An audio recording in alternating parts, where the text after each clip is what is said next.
You got into the safety business because you wanted to protect people, but somewhere along the way, the job started controlling your time, your schedule, your priorities, even your income potential. What if the expertise you've built over the years in the field can give you something more? More freedom, more control, more ownership of your future. I'm Sheldon Primus, the author of 7 Steps to Starting a Profitable Safety Consulting Business and the host of the Safety Consultant Podcast, with more than 350 episodes helping safety professionals become consultants and grow their career. Consulting changed my life. In fact, I'm a full-time RVer, and one consulting contract paid for my home I live in today. Now, I help safety professionals build their own consulting practice through bi-weekly coaching calls, accountability, and personal guidance. But this program isn't for everyone. Start with the Consultant Readiness Audit at sheldon.coach.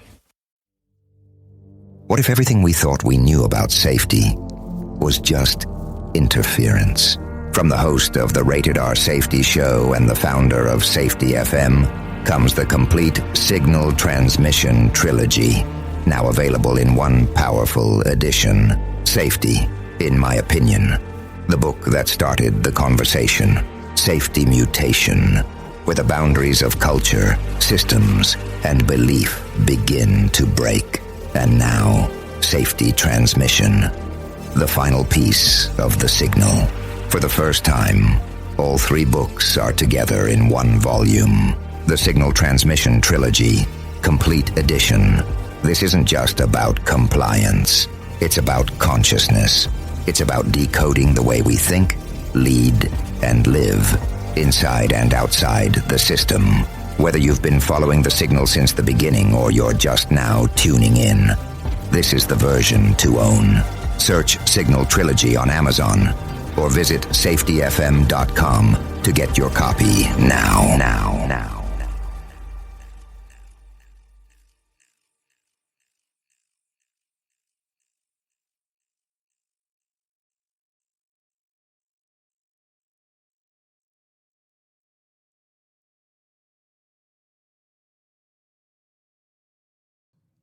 This is Andy. And this is Matt. And you're listening to The Hot Podcast with no name. What a dumb name. It's so stupid.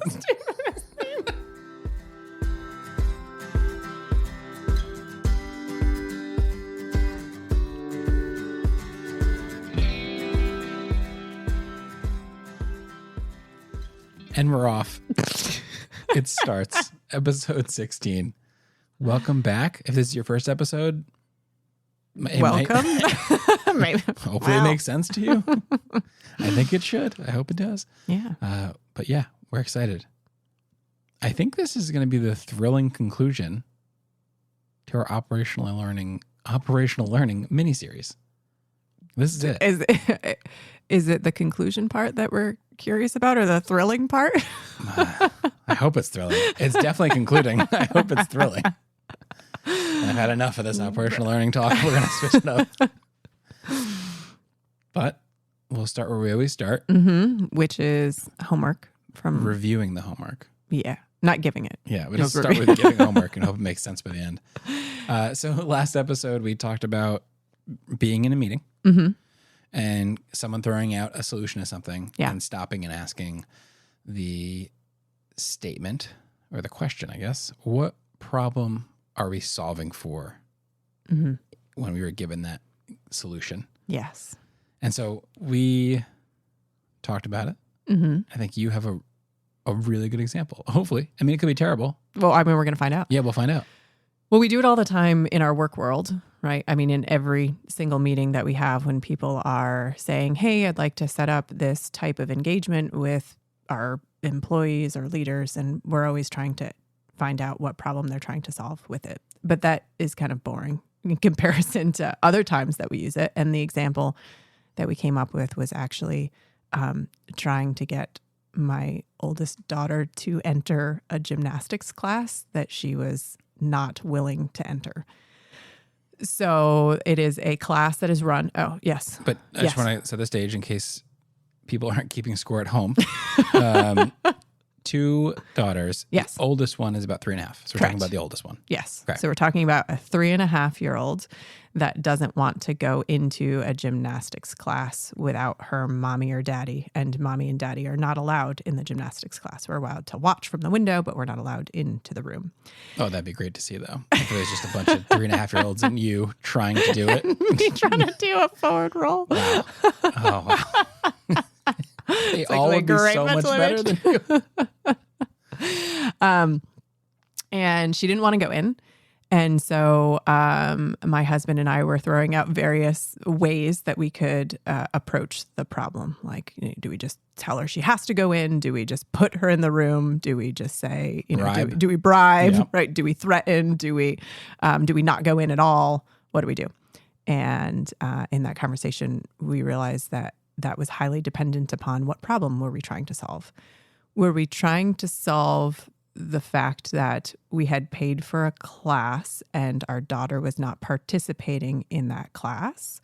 Were we trying to solve for teaching a lesson of following through and keeping your word about what you say you're going to do? Are we trying to solve for teaching a lesson about being brave and conquering your fears? Are we trying to teach her that when she is afraid of things and can articulate herself well, that people will listen to her? Are we trying to give her the peace of mind that she won't be forced into a situation that she's super uncomfortable with when she's with people that she loves? And we had to actually, like, sitting on the floor next to a window in a room full of other parents with a bunch of kids doing gymnastics, we actually had to talk through that together to figure out what we were trying to solve for. And then that changed our solution set of what we were doing.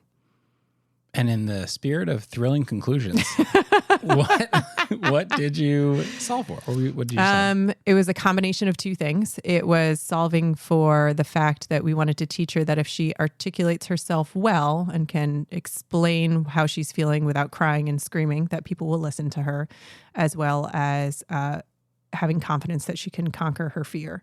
So we actually spent a significant portion of the class sitting on the floor with her, having her explain what she was concerned about and why she was concerned about it, and then coming up with solutions together about how we could maybe make that better, and then explaining how good it feels when you do something that you were afraid of and you prove to yourself that you can do it.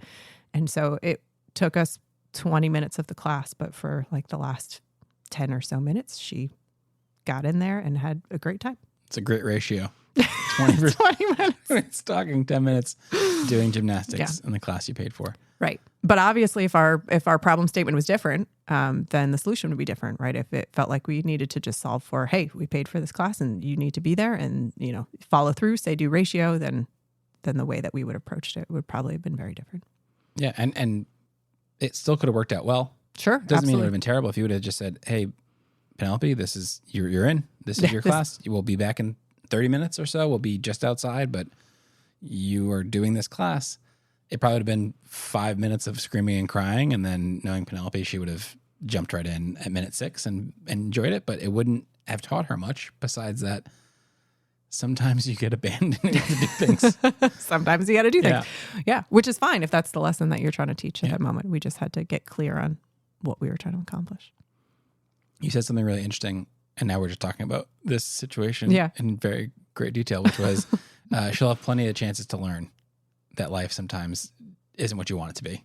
Yeah, that's actually why we decided upon what we were trying to teach, is that life teaches you the hard way, that you have to do things that maybe you don't want to do and you have to follow through with them. And so we decided that was not the lesson we were going to double down on in that moment in time. All right, enough parenting advice, all right. Andrea. That's enough. I regret asking all these questions. All right, so we said we're going to wrap up Operational Learning, the miniseries, and we settled on basically the and now what after we define problem statements. Yeah. Which I think is actually where we get a lot of our questions once an organization has started doing Operational Learning. They're like, if they're doing it and they really lean into it, sometimes it's, hey, we've gotten so much feedback. We have so many problem statements. We don't even know what to do. We can't tackle them all. What do we do now? And sometimes it's, just getting started and feeling like you have a lot of good ideas and no idea of how to action them. This feels like a place a lot of people get stuck. Yeah. And we hear about this quite often. So yeah, we're going to hopefully help some people get unstuck. Yeah. We're going to try at least.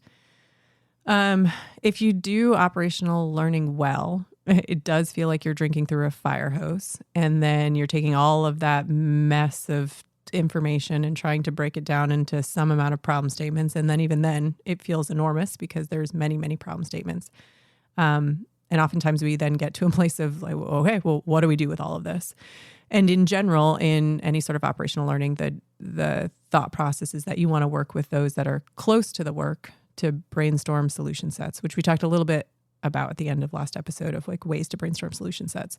But sometimes I think that's where people get stuck, meaning that if in that moment in time, that group of people that you're talking to don't have ideas, then people are like, well, what are we supposed to do next? There's usually some amount of ideas that are available, right? People are willing to throw around some solutions to some of the problems, but you usually can't address all of the problems that you have identified in the window of time that you have with the folks that are in the room. And so I think maybe it's important for us to just state that depending upon the problem, you might need to do a lot of different things. Like one problem statement actually might be the problem statement for a entire working team that needs to be put together to address it. One problem statement might be something that you've been wrestling with for like 30 years and it hasn't gone away yet. And just because, 5 or 6 people in a room can't come up with a solution set immediately doesn't mean that we shouldn't acknowledge that it's a problem, or that we give up on it. But it's okay if we can't come up with solution sets immediately. Those are some of the times where doing the crowdsourcing becomes really helpful. Other times you have problem statements that the folks in the room have really, really good ideas that you can just go try out. But there's going to be an absolute variety depending upon the problems that you come up with. And one way to help separate it out, which I used to use all the time, and I know a bunch of organizations use now, is as you're trying to brainstorm some ideas, one, you get really specific with which of the problems it's trying to address, right? So that's important.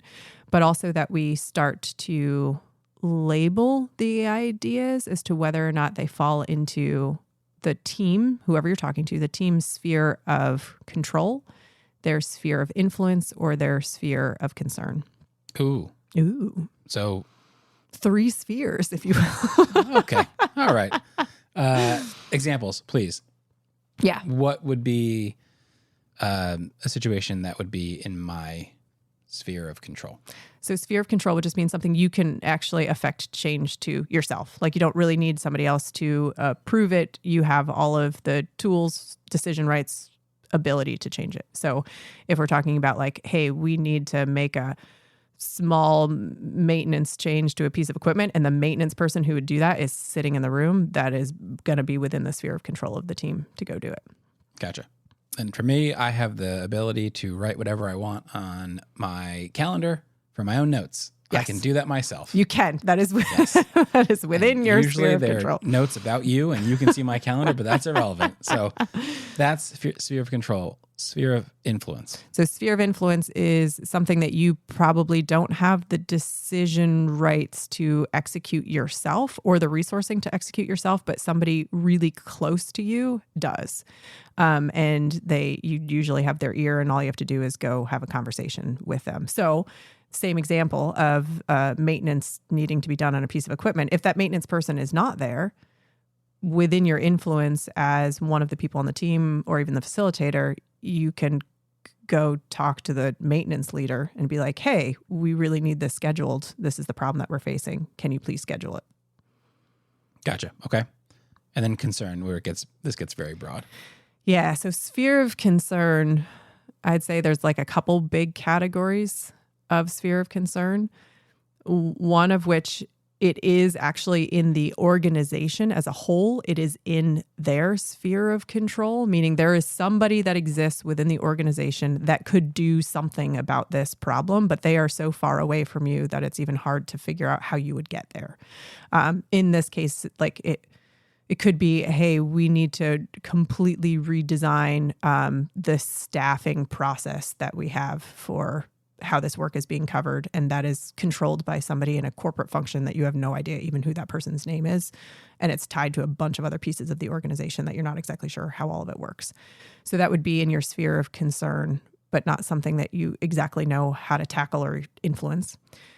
Or it could be outside of the organization's control entirely. So like an environmental factor that the people within the company can't control, right? So like COVID is something that would be in our sphere of concern, but not necessarily like the impacts of that on a supply chain. Depending upon where you are in the organization, you might not have direct influence or control over that, but certainly it affects you and it's in your sphere of concern. And then there's like this other large category of it's concerning to us, but maybe there's nothing we can do about it. Meaning sometimes the things that we identify are just wishes that we have about like humanity being better. Meaning like we wish the way that people operated was different from the way that people operate. So like a simple example would be we wish people were not risk normalized to things. And like the problem is, right, that people were risk normalized. And then you say, well, how do you address that problem? It's part of how humans operate. So as we talked about in episode 2, you can design something to fail safely, but in terms of directly affecting whether or not somebody gets risk normalized, that's just wishful thinking about wishing humans would be different. So that would be in your sphere of concern, but certainly it's not in your sphere of control or influence to change the fact that humans become risk normalized to things over time with experience. That's just, we take that as like a given. That is a given input into our system. And we're not going to be able to address it directly. We're going to have to address it tangentially in this case by allowing something to fail safely when that does happen. And anytime we're doing operational learning, each person has a different set of sphere of control, influence, or concern, right? Yeah. So if a leader's in the room that's running the learning team, for example, they might have a different layer of control and influence than people who are directly tied to the work. And so we have to recognize that and not assume that everyone's is equal. Correct. And also that's a way of kind of navigating through this part of operational learning. Like sometimes just using, non-fancy language within the context of operational learning, the way that we would say, like, what ideas do you have? We would say, like, do you have any ideas that are in our control to do? Like, here's some of the problems we have. What ideas do you have that we could go do tomorrow? And that helps people start to think about things that are in their own sphere of control. And we spend less energy worrying about the things that we actually probably don't have a lot of control over. It also changes one of the big narratives that we hear, which you have no idea where I'm going, and I'm so happy about that. But, I love it. one of the constant pieces of feedback that we get when we're teaching operational learning is essentially, I'll boil it down to, well, I don't have an unlimited budget or resources. Mm-hmm. If it's typically we're talking to leaders and they're going to hear how their teams are doing operational learning. They're, well, I don't have all the budget and resources to make this happen. I can't redesign everything. Yeah. We can't poke-yoke the world. Yeah. Oh, do you want me just to buy new maintenance vehicles once a year? That's impossible. And what happens is when you're asking, like you just did, the people close to the work, what they can go and try, their solutions are typically not, I can try and go get $5 million to go buy this new tool. It's almost always like, oh yeah, I think I can make something. I think I can, hey, actually, if we just simply redesign this one thing, it'd take like half an hour, but maybe we should try this first. Their solutions aren't typically multi-million-dollar solutions. Sometimes the only way to make an improvement is something that needs to be done at a larger scale. You tell a story very often about needing to replace maintenance carts that can fail safely. Yeah. Not much more you can do to get around that. But other parts of operational learning can be done by just small tweaks. And if you ask someone who's that close to the work what they can do to change it, it's typically not $50, $100, $1 million. Yeah. because they're thinking about the solution sets that are within their own control to do, which, depending upon the dynamic of the organization, oftentimes those of us who are closer to the work, we do not have access to $5 million, right? So obviously the way that we're brainstorming is going to be on a different level in terms of resourcing. And also the people who are dealing with the problem day in and day out, they're thinking about the problem day in and day out, which means that they've had a lot of time to start to come up with ideas of, oh man, if we could just do X or Y or Z, all of this would be much better than it has been. So we want to tap into all that creativity. That said, I think sometimes when we do operational learning or learning teams, people that are facilitating it get stuck or frustrated because we can't solve every single problem that way. And so they'll say, yeah, well, I mean, the team was able to solve some of the stuff, but we still had really big things that were problems that nobody had any ideas for or nobody could fix. And in those circumstances, the nobody oftentimes is just referring to the people who were on the team at that moment in time. And what we want to remember is that those problems, they may have to be passed to other people in the organization who have a different sphere of control and a different sphere of influence than those that are on the team. Some organizations have really good methodologies to pass problem statements from like one level of an organization to others, and others have no methodology. So if you're in a organization that doesn't do that very often with anything, with any sort of problem, it becomes difficult to figure out how to do that. But some organizations like that ascribe to lean practices. They have tiered meetings, and those tiered meetings allow you to pass information from one part of the organization to the other on a fairly routine basis. And so it makes it a little bit easier to tie your operational learning problem statements into that so that you can get it to the right level of the organization, who then can action something different. So anyone who's listened to the prior episodes knows that I studied industry and I lived it for 5 decades or more.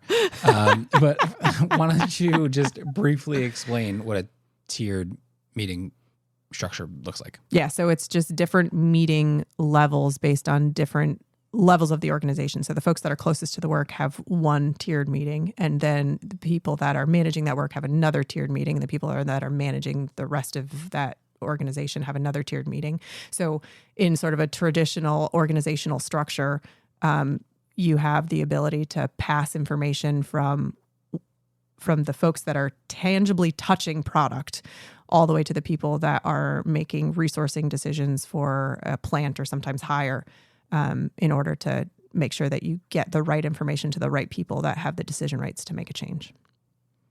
Yeah, and the one thing that I'll echo that we hear so often from the people doing the work is just the need for feedback.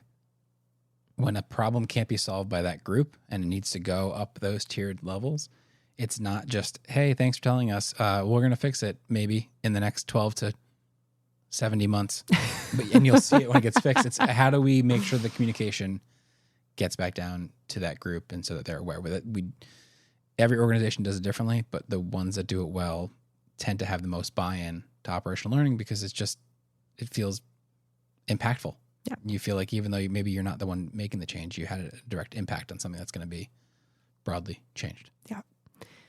And there's some organizations that they don't have any of that structure that already exists. And in that case, they've gotten really creative with how they pass problem statements to each other. So, for example, you might have a bunch of learning teams that are done across a bunch of different locations or service groups, and they tackle whatever they can locally. And then once a month or once a quarter, a corporate team asks for problem statements from them that were never fixed. They said, hey, what are some of the things that you identified in your learning teams that you just don't have the resourcing to cover? And they pass that information to this corporate team, and the corporate team sort of sorts through it and starts to see if there's any commonalities between these different groups so that they can then put some resourcing into doing some pilot studies of how can they make a change. One company did that with their forklift design. They made small changes locally in terms of like where things physically were in a warehouse and how people were interacting with the forklift, meaning like were there people and machinery in the same place? But then in terms of the actual design itself of the types of forklifts that were being brought in and the types of aftermarket availability of, any sort of safety features that were add-on to the forklift, all of that had to be passed to the corporate team, who then could provide some amount of piloting and resourcing for those technology options. Okay. Yeah. So we've now wrapped up. I don't think it was learning. riveting enough or thrilling. Was that It was thrilling. Well, we have one more place to go, but let's just quickly recap. So Yes. the problem statements are identified. We have ways that we're going to try storm solutions that are within our control. We're going to talk about the people that we have influence or they have influence within the meetings to go and continue to make change. We have feedback loops. We recognize that every problem cannot be solved and that some things are just human nature, but we got to find ways to work with that, not against that.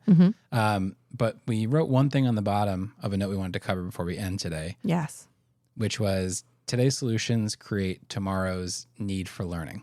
And so it's all about the idea that when we try something new, there's no way to recognize every impact it's going to have, and that other things will then have a change that might create new problems. But I'll let you talk about that, the dancing landscape that is a complex adaptive system, and when we add solutions to that. So we've talked about complexity on other episodes, and we probably mentioned this idea of a dancing landscape. But in the complex world that we live in, the solution sets for things are not stagnant, meaning that if you were going to try to mathematically map a solution set, what it looks like is a moving mountain range where a peak, which would represent a really good solution, can become a valley, which would represent a really bad solution. And a valley can become a peak because there's other variables that are constantly moving. And so what we want to keep in mind anytime we're operationally learning is, because we're not in this ordered system, we're not trying to just fix something and then if we fix it, everything is pristine and works like a well-oiled machine all the time. We're trying to make improvements for the conditions that exist today, and we're constantly learning and monitoring what is happening because things are going to be constantly changing. So the idea of creating resilience, creating, systems that can be resilient to humans doing human things and not have catastrophic failure, a big piece of that is remembering that it's about the speed with which we can learn and improve, not trying to make something perfect and believing that perfect is going to last for forever. So those feedback loops then become incredibly important. Actually, it becomes the lifeblood of how you run an organization this way. And we're talking about work in complex adaptive systems because you just said perfect's not going to last forever. And we don't want to ruin everyone's hope of a good life. We're just talking about when we make solutions that work, we hope you all are happy forever. Yeah. Do we have homework? I mean, I think we should. We should absolutely suggest that when you're in some sort of meeting in which solutions are being thrown around, or perhaps even in your personal life, that you just take a moment and map out whether or not the solution sets are within your sphere of control, your sphere of influence, or your sphere of concern. And if you find that all of the potential solutions you have for a problem are only within your sphere of concern, then the suggestion is just to go back to the drawing board. Right? Because we want to make sure that we have some amount of actionable things that we can do so we don't just get stuck saying, I wish this was different. I wish somebody else would solve this problem for me, that we have something we can do within our own sphere of control or influence. And so we keep brainstorming until we can come up with something. Awesome. Yeah. Well, that's it. Thank you all for listening. Episode 16 in the books, all done. Operational Learning miniseries in the books, all done. And we'll see you next time.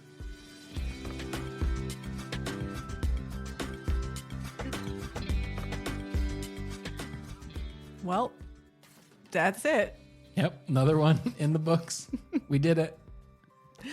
If you want to send us any of your thoughts, actually fling us any of your thoughts, you can do so at the website www.hoppodcast.com. That's HOPPODCAST.com. It's still such a stupid name. It's such a stupid name. We look forward to hearing from you. Thanks for listening.